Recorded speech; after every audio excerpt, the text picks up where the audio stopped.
If you are a homeowner over 65 staring at a property tax bill you cannot comfortably pay, your state may let you defer that bill, but the option is not automatic, and using it without reading the repayment terms can put a growing claim against your home.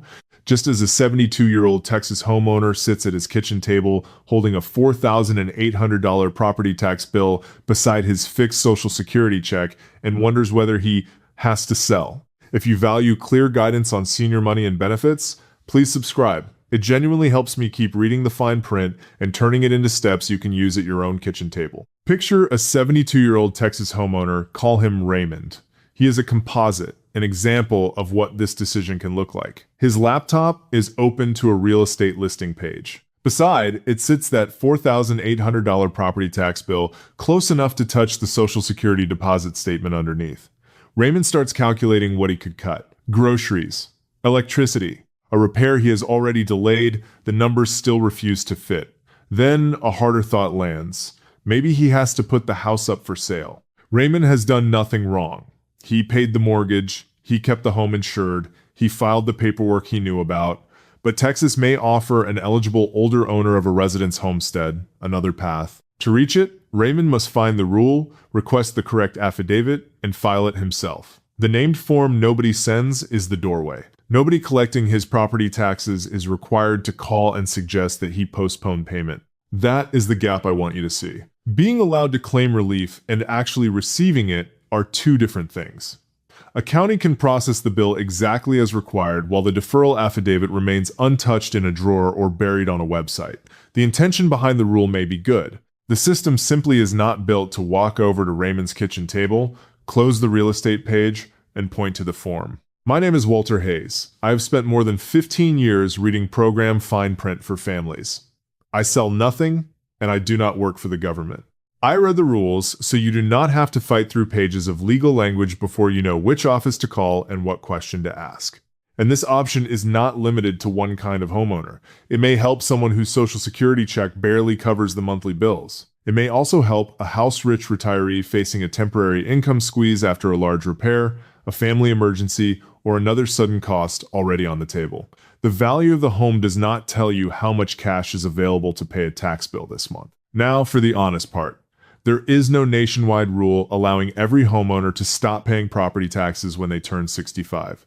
State and local law control what is available. Deferral is postponement, not forgiveness. Collection may pause, but the tax remains owed. Interest usually builds, and the government may place or preserve a claim against the property. That claim is a lien, meaning the deferred debt is tied to the home and may need to be paid after a sale, a move, or another event named in the program rules.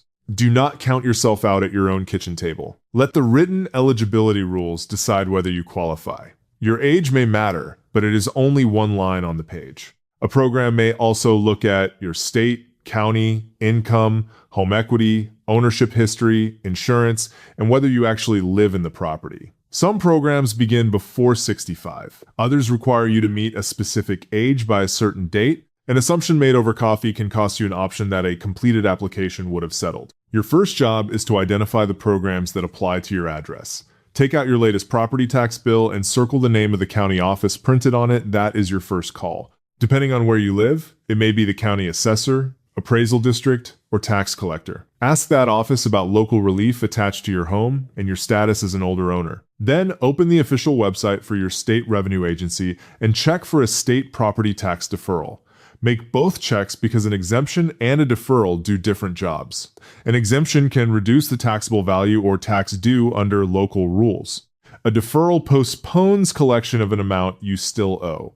If you ask only whether your county has a senior exemption, the person answering may truthfully describe that program while never reaching the separate deferral you actually need. Use these exact words on the phone. Do you offer a senior property tax deferral? And may I have the application, eligibility rules, and filing deadline in writing? Then stop talking and write down the answer. Get the employee's name, the office, the date of the call, and the web address or mailing instructions. A promise over the phone will not help if the filing window closes while you wait for a packet. Before you hang up, ask whether the application is one-time or recurring. Some relief continues after approval. Another program may require a fresh application or recertification each year. Ask whether late filing is allowed, which office must receive the form, and whether the deadline means postmarked, delivered, or approved. Put that date in red on a wall calendar. Do not rely on last year's instructions, because a current form may ask for different proof or direct you to a different desk. A written answer also lets you inspect the cost before a motion takes over. Look for the interest rate. Ask whether the interest is simple or compounded. Find the lien language and every event that can trigger repayment. The word relief on the front page may describe what happens to your cash today. The pages behind it tell you what happens to the home and the balance later. When the application arrives, do not sign at the word relief. Turn to the deadline, interest, lien, and repayment sections first. That habit matters immediately in Oregon, where a homeowner can qualify at an age younger than many people expect, but a missed date can close the door. The first real test of that written application is Oregon's April 15th deadline, because Form ORPTDA can move an approved tax bill off the kitchen table today, but only by turning it into deferred debt secured by a state lien. That state lien is the trade Oregon homeowners need to understand before they sign. Oregon's Senior and Disabled Property Tax Deferral Program operates under Oregon Revised Statutes 311.666 through 311.701. A qualifying senior homeowner may apply beginning at age 62. If the application is approved, the homeowner does not simply ignore the tax bill. The Oregon Department of Revenue pays approved property taxes to the county and records a lien. In plain English, the county receives its money now, while the state keeps a legal claim tied to the home for repayment later. That can create real breathing room, but approval starts with the named form nobody sends. You must request Form OR-PTDA from your county assessor. Then you must satisfy the current rules involving income, residency, insurance, ownership, and home value. Those details matter because the department updates the applicable figures. An income number copied from an old website page may no longer be the number used on your application. Do not count yourself out at the kitchen table, and do not assume you qualify based on something your neighbor heard 3 years ago. Ask the assessor for the current limits in writing. Picture a widow. I'll call her Margaret. Her example is only an illustration. Margaret lays a hypothetical $3,600 property tax bill beside a stack of grocery receipts. If Oregon approves her deferral, that money can remain in her checking account for food, power, insurance, and repairs this year. The bill is no longer pressing against this month's budget. But Margaret's $3,600 figure is hypothetical and represents deferred debt, not savings. The amount paid to the county becomes part of the balance attached to her property. Read that distinction carefully. The bill leaves today's budget, but it does not disappear. Margaret's next move is specific. Before April 15th, she requests Form OR-PTDA from the county assessor. She does not stop after asking whether she qualifies. She asks for 4 things in writing: the current income limit, the interest rate, any recertification requirement, and every repayment trigger. That written answer gives her something solid to place beside the application. It also keeps her from making a long-term decision based on a rushed phone call or an outdated number found online. The filing date matters because relief and eligibility are separate questions. A homeowner might appear to meet the age rule and still miss a residency condition, an insurance requirement, an ownership rule, or a home value limit. Another homeowner may qualify this year but need to prove eligibility again later. The form and the current instructions tell you what Oregon will actually review. So ask the county assessor in plain language,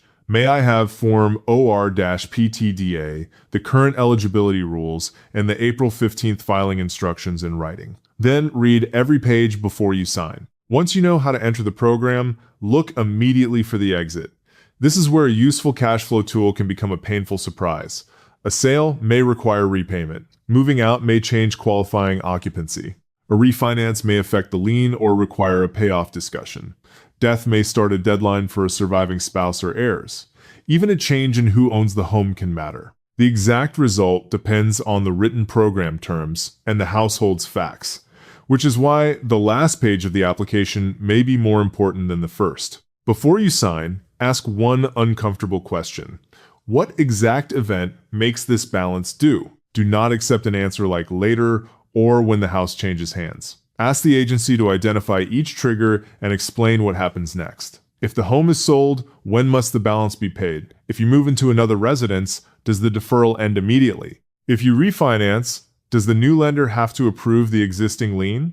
If qualifying occupancy ends, which date controls? If the homeowner dies, who receives the notice and how much time do they have to respond? Those are practical questions, not reasons to panic. Interest deserves the same treatment.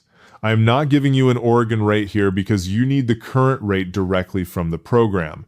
Ask whether the interest is simple or compounded. Simple interest is calculated against the underlying amount.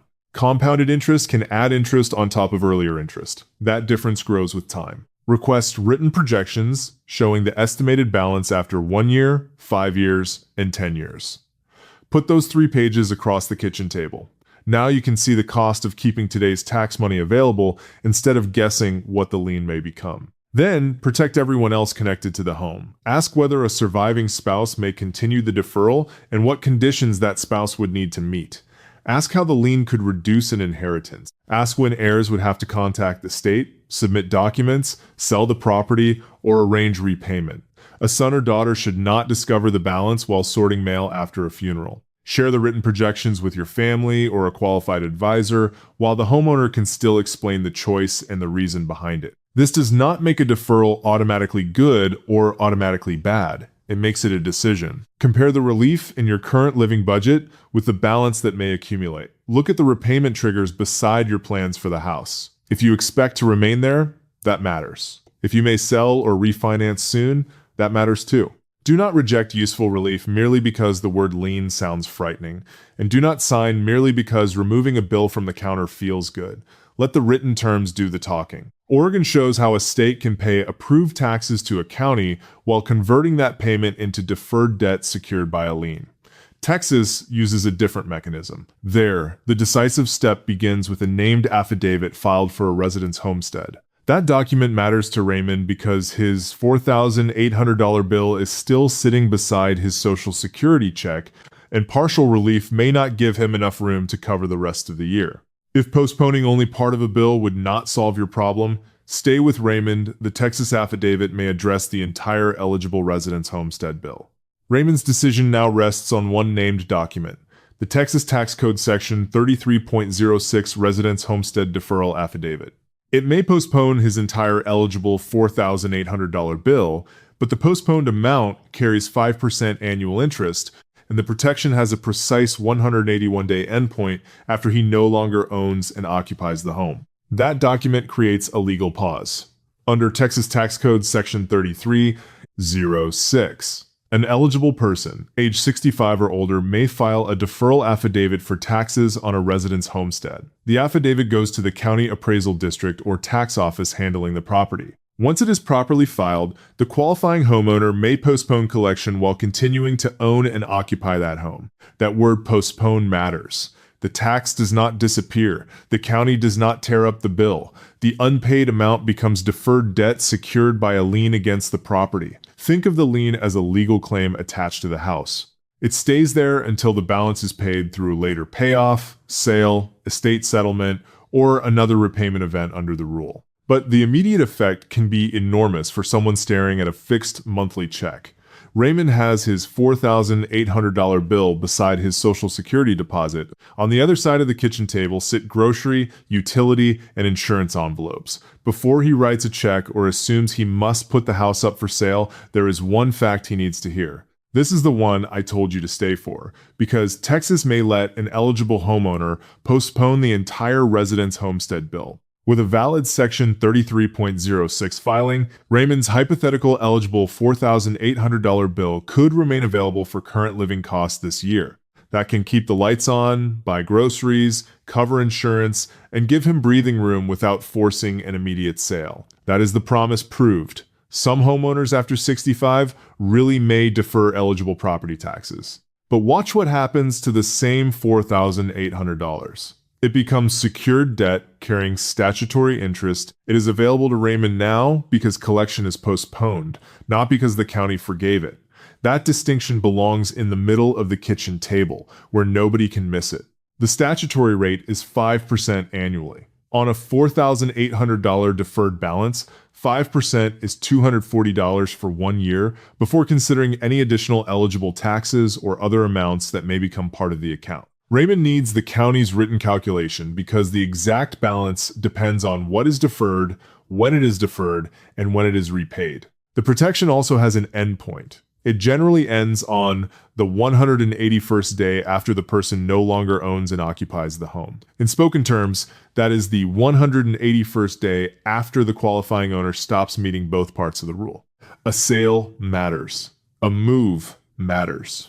A change in ownership or qualifying occupancy may start that clock. Picture a calendar on the refrigerator after Raymond moves out. The pages keep turning even if the family has not opened every county letter. That is why repayment terms cannot be left for the children to discover after a crisis. Raymond should ask what happens after a sale, a permanent move, a refinance, or death. He should also ask whether an eligible surviving spouse can continue the deferral and what documents that person would need. Here is Raymond's next move. He finds the county appraisal district or tax office through the county's official website. He calls the number printed there and says, "I am 65 or older and this is my residence homestead. Please send me the section 3306 tax deferral affidavit and a written explanation of interest and repayment." That sentence gets the named form nobody sends on its own.